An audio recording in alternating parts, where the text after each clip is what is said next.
Welcome, everyone. I'm Jeffrey Goodman, Director of Marketing and Development for the YMCA of Northwest Louisiana, and we're here at 318 Latino Studios for Shreveport-Bossier, my city, my community, my home, and can't wait to have today's discussion. Our guest today is Barbara Joseph. Barbara, thanks for being here. Thanks for having me. It's great to be here. Thank you, of course. Well, to tell folks about you are, among other things, you're the executive director of the North Louisiana Jewish Federation. Yes. I want to get into the Federation and all that they do locally, but before we do, I'd like to start here today. We've talked quite a bit on this podcast about how to do better creating and accepting a multi-ethnic Shreveport. So let's talk about being Jewish in Shreveport-Bossier. My first question for you is simply, approximately how many Jewish families do we have here locally? I wish I had a definitive answer to that. The estimate for people is about 400, or up till recently that had been the estimate. But those are, I think, people that are easily counted because they've identified with a synagogue or the Federation or another entity. There's been more recent estimates that it could be closer to 1,500 or 2,000. Families? Individuals. Okay. Individuals. Okay. So, I mean, we may be population, Shreveport-Bossier, let's just say approximately 300,000. So still a very, very, very small percentage. Still a very small percentage, but because there's such a range of ways you can identify with being Jewish, I think that number, that's partly why that number is bigger than we thought before. And I mean, I'm not going to, I don't know, and we don't have to know stats, but I will say, you know, and you can just say, I think you're right, or I don't think you're right. I think when, just for full disclosure, I'm Jewish. I grew up Jewish. I feel like the Jewish population was larger when you and I were younger, and it's smaller today. Is that inaccurate? It feels that way, and that's probably accurate. There's definitely a smaller number that are actively involved with Jewish activities. Okay. And just for people out there going, I don't even know any Jewish people, or I really don't know anything about the Jewish population here in our community, tell me, if you could, a little bit about how many synagogues we have, where one could find them, mm-hmm. and when those synagogues host services and when they host religious school. Sure. So there's 2 synagogues in Shreveport, and actually from the North Louisiana Jewish Federation perspective, we also include Monroe. So I'll just note that there's a synagogue in Monroe as well.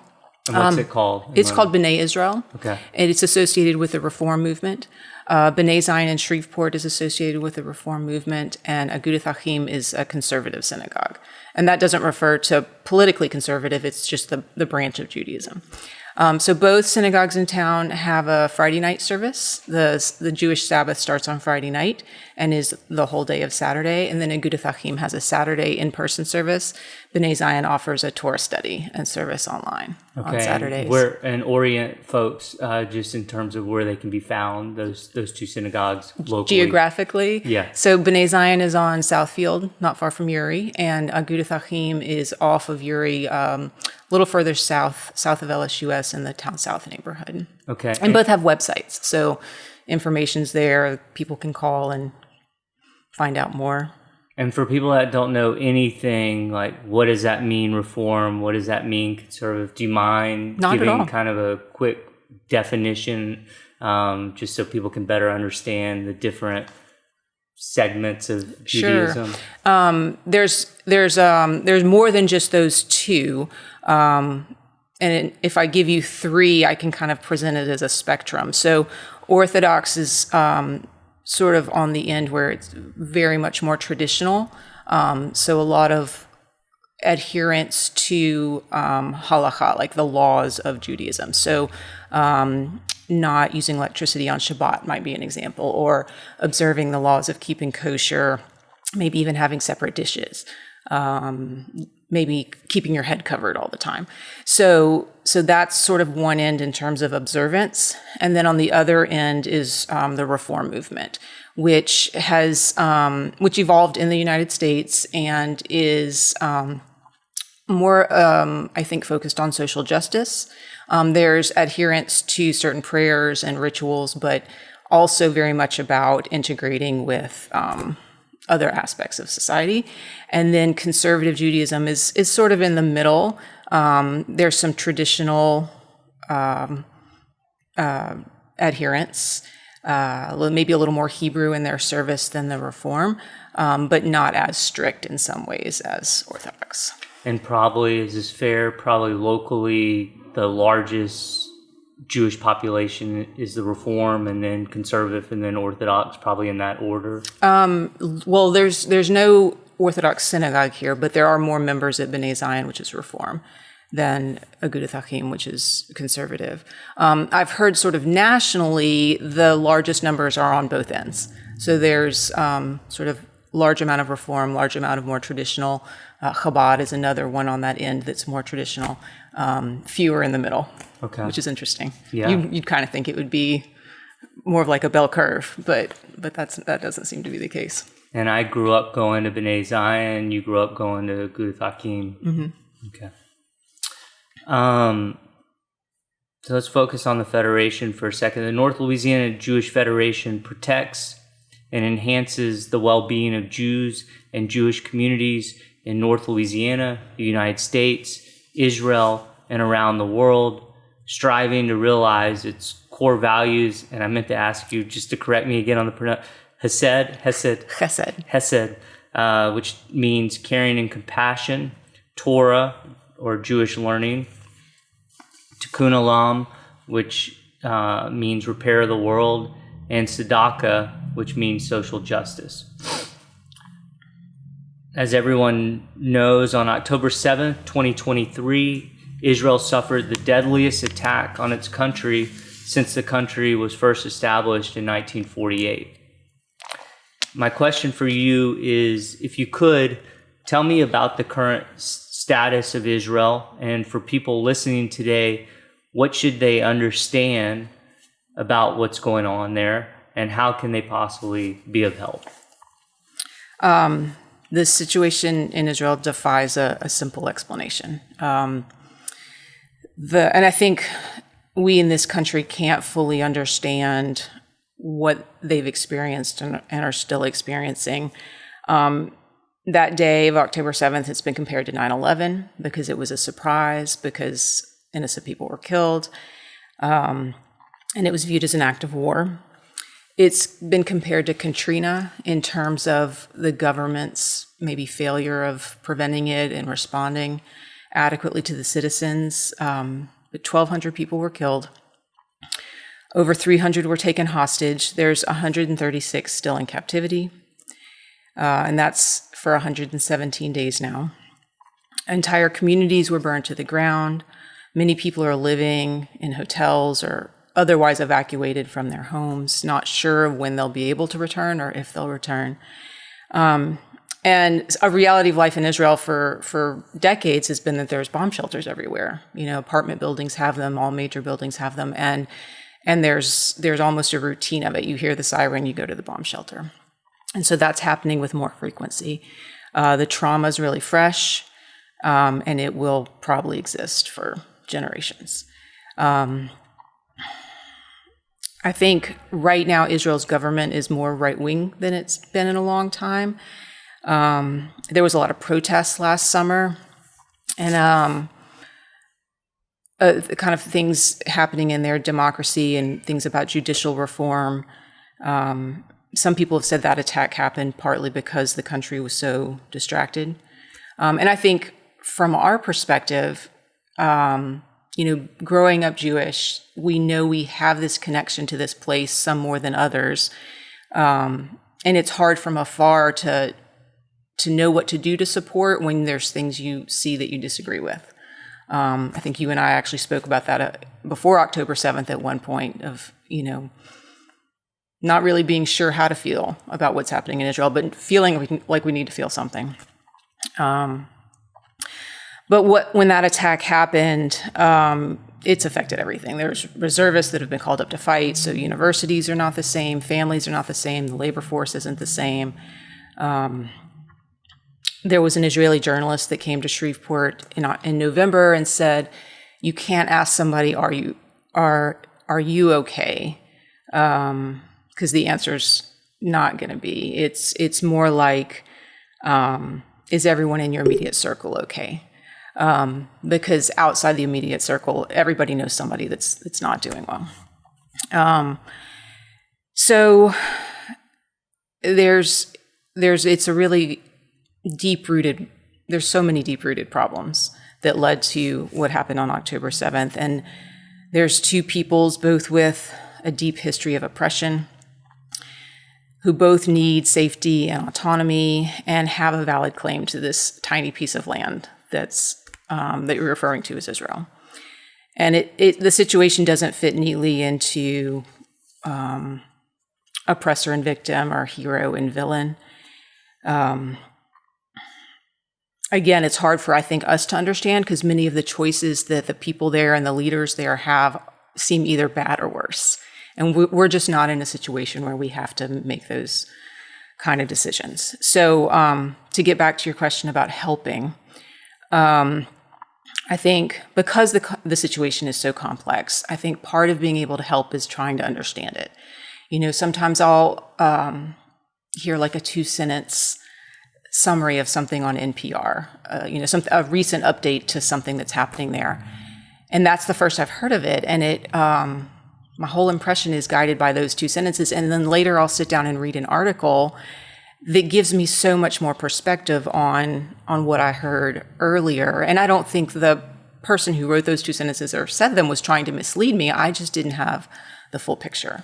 So I think encouraging people to really dig deep and view multiple sources, so much of what's out there right now where people get their news is from social media, and it's just not it's not a source that can very often get you a very full picture. So kind of looking past the post. Is that a role Federation plays locally? What I mean by that is if someone is interested in being better informed or more educated, could they call you at the Federation or call the Federation and say, would you point me to some reading materials? Yes, we'd love to help be a resource for that. In our website, we try to provide links that'll be helpful. And I'm staying up to date. Every day get lots of emails from different organizations, different viewpoints. So really trying to stay on top of what's happening and how it's being perceived and how it's being reported. So in addition to being better informed and trying to better understand what's happening, are there other ways that you would recommend or suggest that people locally can help? I think there's a lot of ways to help financially. I mean, when we're this far away, it's something that's a little bit easier than providing something material. And some people get a little overwhelmed with knowing where to give. And so I would encourage people to think about the topics or the groups of people that they're passionate about or interested in and concerned for. And you can find an organization that works with that topic or with that population. And again, we try to be a resource to help people. Might give me an example of a specific topic or a specific group that... Sure. Like if you're concerned with LGBTQ rights, there's groups in Israel right now that work with those populations and can help. Or women who have experienced rape or other sexual trauma, supporting those groups. Maybe people who have arrived in the country from other places, so they're still getting acclimated and sort of absorbed into the population. They have some unique challenges with language. And some of them are coming from places like Ukraine or other parts of the Middle East. So kind of thinking about the issues that they might have and challenges. Great. All right, I'm going to shift you first, slightly shift. So we've been hearing a lot in recent weeks and months about anti-Semitism on college campuses. My question is, can you help us better understand what's happening across the country and why some universities are allowing perhaps this type of sentiment and these types of demonstrations? I'll try. So I think a lot of what we've heard has been since October 7th. And clearly in this country, there's a very high value placed on the right to free speech and expressing yourself and being able to criticize individuals, governments. And so I think Israel's faced a lot of criticism since October 7th in the way it's responded. And that's a fair, it's fair for people to be able to express those opinions. What I think has happened in some situations, especially on college campuses, where it's even more of a priority, is that criticism of Israel has crossed a line where instead of just criticizing the government or its actions, Jewish Americans or even all Jewish people are being held accountable and being blamed, and there's maybe language or actions that have been taken that make Jewish students not feel safe. And so everything I've seen recently from Jewish campus organizations has been that they're working to address it, and they're working with administrations, and hopefully there aren't situations that are being allowed where somebody should feel threatened or unsafe. But I think some of what we've seen in the news has been this result where somebody has maybe felt very strongly against Israel or against Zionism, which is a whole other conversation, and what that word can mean to different ages of people and different groups of people. Why don't you define Zionism just for people out there that are hearing that word for the first time? Sure. So sort of late 1800s, Zionism evolved as this belief that the Jewish people could have a country of their own. And this was after millennia of being persecuted all around the world. And by 1948, that became a political reality. Israel became a country. So at that point, Zionism was sort of reflected as support for the country of Israel. I think more recently, kind of since the peace processes of the 90s have disintegrated and there's been more Israeli sort of government-sanctioned moves with settlement, people sometimes use the word Zionism to refer to the government's policies against oppressed group, including some Palestinians. And so, especially for a younger generation that has never not known that there's a country of Israel and has only known an Israeli government that they've disagreed with, being anti-Zionist in that situation means something different than being anti-Zionist 100 years ago, where it was just a different reality. Did that make sense? Yeah, it does. And just, I understand as you're explaining what's going on college campuses that we champion and privilege freedom of speech here in this country, maybe even more so on college campuses. Talk to me a little bit, I don't even know how to articulate this exactly, but also another explanation I've heard, or additional explanation I've heard, is just, how this is kind of feeding into the oppressor-oppressed dynamic. So can you talk, does my question make sense? And can you explain why some people may be supporting a side of this because they see one side as the oppressed and the other side as the oppressor? Sure. And it doesn't fit neatly into that. I mean, there is sort of that narrative and sort of a good guy and a bad guy, and as I mentioned before, you've got two groups of people who have been oppressed and who have suffered from outside groups and also from each other. I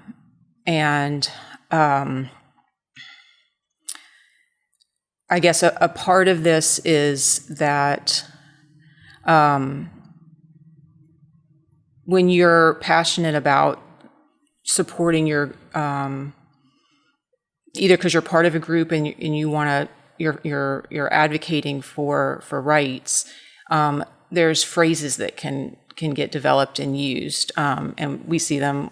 We used to say we see them on bumper stickers. Now we see them on social media. You see them on signs at demonstrations, and I think sometimes I'll give an example. There's a phrase that has been used that's from the river to the sea, and it's used by pro-Palestinian groups, and it's referring to the land between the Jordan River and the Mediterranean Sea, which is where Israel is. And so the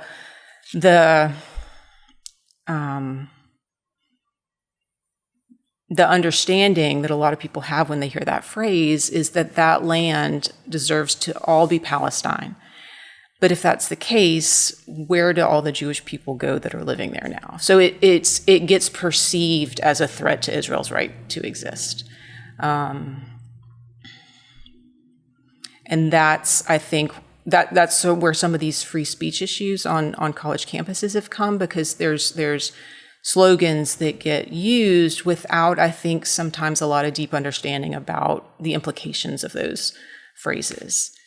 Does the Federation locally, does the North Louisiana Jewish Federation have a stance in terms of this is where we would like for this to end up, or this is how we would like for this situation to resolve itself? Not officially, not politically. We're part of a national organization, Jewish Federations of North America, and the stance there is Israel has every right to defend itself. It has the right to exist.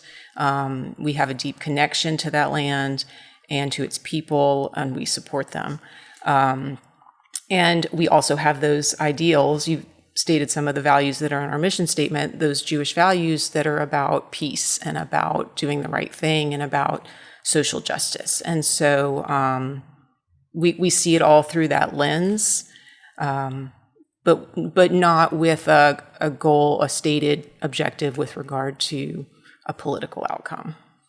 And if, just because I told you offline, I had this conversation this morning, so if someone said to you, we would love for a permanent ceasefire, is that a desired outcome from the federal? I mean, I don't mean to put you on the spot, No. And if that is an uncomfortable answer, you can just say pass. But I think in a completely different context, we would think of a ceasefire in a situation with war to be a good thing, because it would be the end of war. And I think right now, a lot of people, when they hear that word, especially families of hostages, they see it as giving up on getting their family members back. And so, Hamas has had this stated objective to get rid of Israel, and then had this attack on Israel. And so Israel's government, not speaking to its rightness or wrongness, is defending itself and doing what it thinks it needs to do to still exist, to not be threatened, and to recover those hostages. So I think we all want peace in the long run, but I think we're not there yet. And I think a lot of people from different perspectives don't see us being there anytime soon, unfortunately. yeah, no, that's helpful and provides additional clarity for me.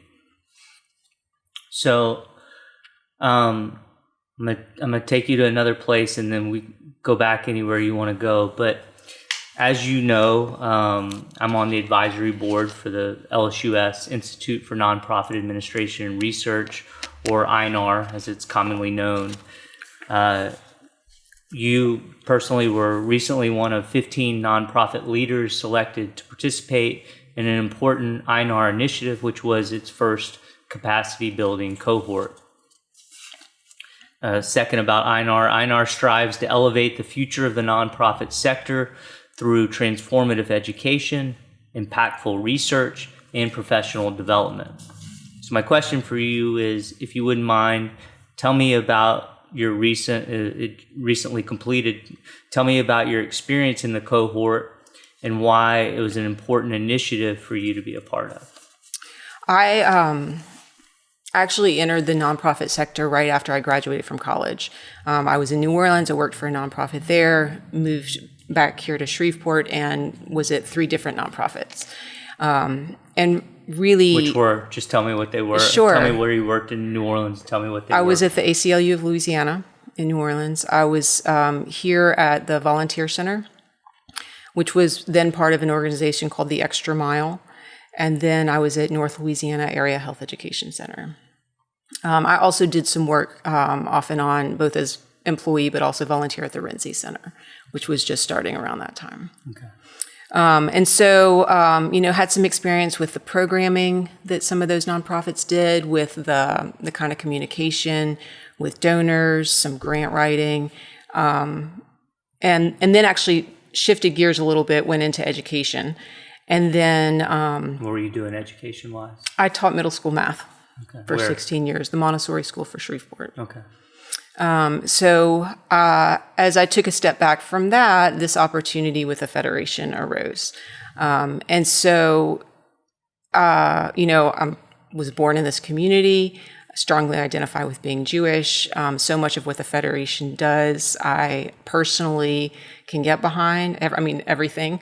But, and really saw a lot of opportunities with the organization. So I was excited about taking the job. And not long after I took the job, the president, who was just entering her term as I was beginning this position, and I were looking for some sort of board training or some strategic planning, and we came across INAR on that search. So that was sort of my first introduction, and then I learned of the cohort. And the cohort seemed like a great way both to get some practical skills, but also to get back into sort of the local network, because I'd been out of it for a little while. So it seemed like a great way to meet people, but also get some technical things under my belt.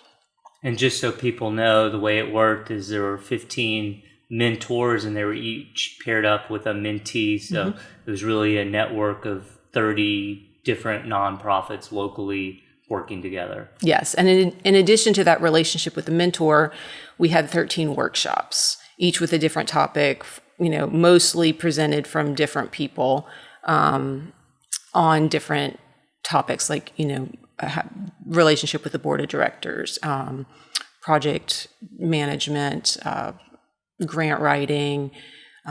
The first one was really impactful for me on just different leadership styles, the financials that go into a nonprofit. So those 13 workshops, in addition to getting the information from the presenter, were also a great way to interact with the other mentees in the cohort, to learn from each other about what we were doing in those different areas as well.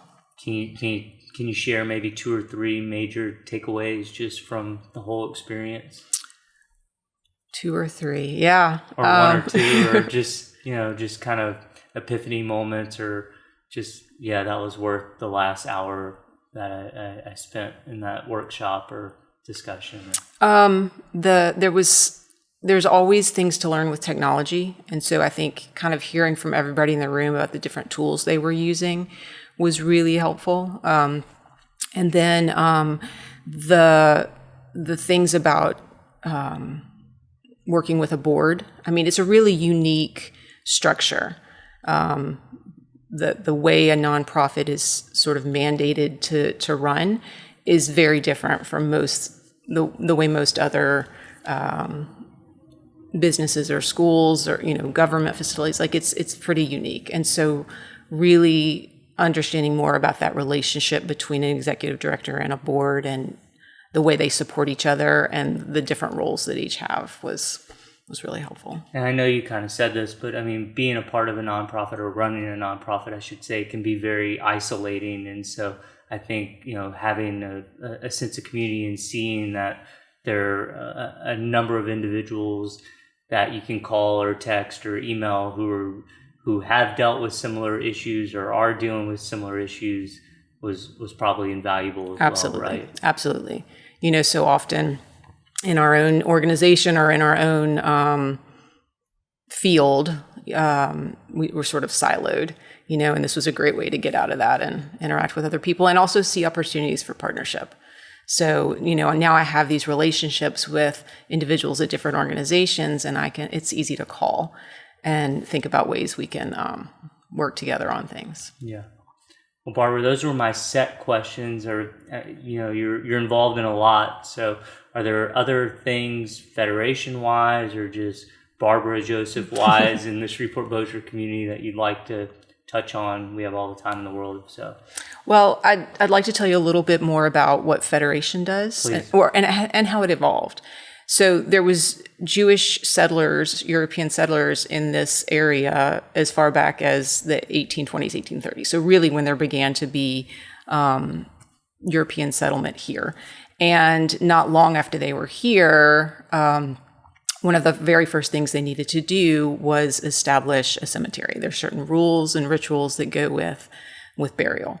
And so even before there were synagogues, there was a burial association, and that is the precursor of the Federation. So as it evolved from that, it was also sort of an aid organization, so helping individuals, families with needs that they might have. For a period of time, there was a social worker who was the executive director, and so there was very much this culture of kind of providing services that helped people in that way. And over the course of the 1900s, kind of as we were talking about Israel earlier, and the evolution of the Zionist movement, a lot of people saw Federation as a way to connect with supporting Israel. And so it sort of became known in the 40s and 50s as an organization that members of the Jewish community could give money to, and then they would be able to pass it on to the entities in Israel doing the work there. So some people still very much have that lens that they see Federation, that they associate with Federation. You mentioned our mission earlier. Our board came up with a vision year before last that we wanted to provide social, educational, and philanthropic opportunities for current and future generations. And so recently there's been that emphasis on providing opportunities for people to gather, either just to get together, and that's not limited to people who identify with being Jewish. It's also open to others who want to learn about aspects of Judaism. And then social opportunities, educational things, kind of like that speaker we had. And then the philanthropic area kind of tied to that history with Federation as being a fundraising organization, but also tied to tzedakah, which your definition, I think, was social justice. It also gets interpreted as charity, like as religious school students, you'd bring tzedakah, and that's the money that you put in the box, and it goes to help somebody. But it's also defined as righteousness or fairness, and so it's really about seeing the areas of our society where something needs to be righted and doing what we can to fix it. So all that to say that I think although our numbers are small, it's a very rich and active and vibrant community that aims to be very welcoming. And there's a Federation member who recently did a fundraiser for his birthday on Facebook for Federation. And I'd like to share what he wrote because it was, it really meant a lot. One thing I really like about our local Jewish Federation is that it tries to connect and involve all Jews, be they religious, secular, unaffiliated, very affiliated, LGBTQ, Jew by birth, or Jew by choice. It's nice to be able to bond at events regardless of one's affiliation or religiosity. It's nice to know there are others in an area with similar backgrounds or ideas.